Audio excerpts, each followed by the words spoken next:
James Alela Chuda atamnia miu updates pien jotia penya total ni ngolo kota warnu ti ukorwaki uworo ningo utumingo so en ngami to kill borwe no ni mano kota duong high court melira oti hochoro ngolo kihu ame ono mier bet menet ka do kune rom peri kom ko ka Lango Cultural Foundation potikere gupu moro so ame to kone gupu challe gina do tia wote redde ento you know when you feel allow ka ukuro wani ro jobero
Okay.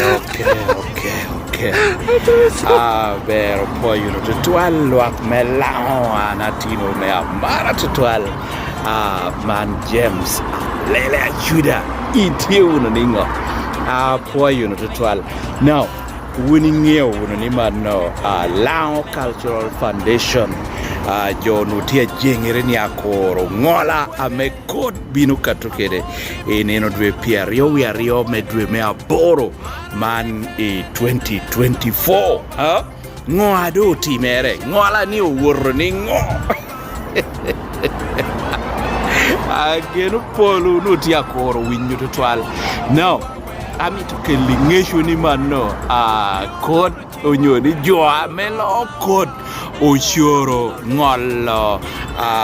okihu manna me onutie high court me koro neno kanyo coronation udon kune joa ngolo ko unyopea ngolo so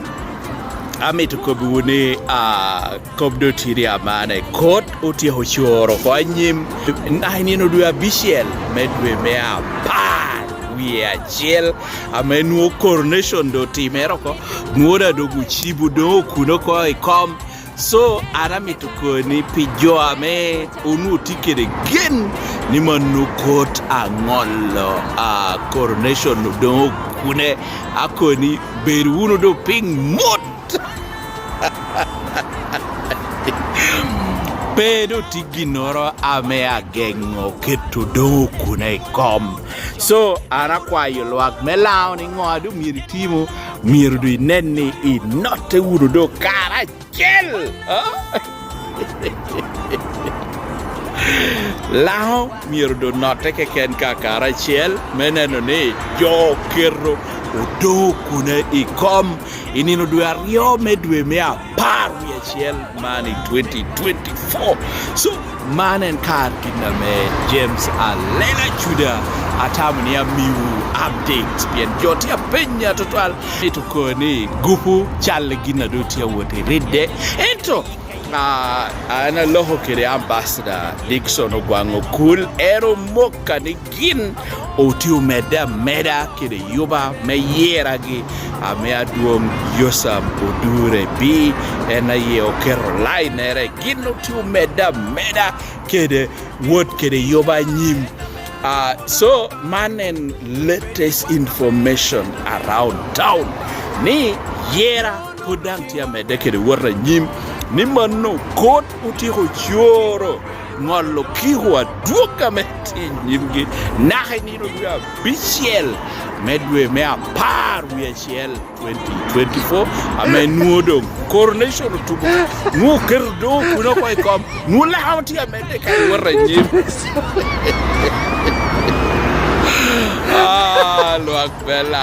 po yun tutwala mara Uganda matek mana tiro mea mara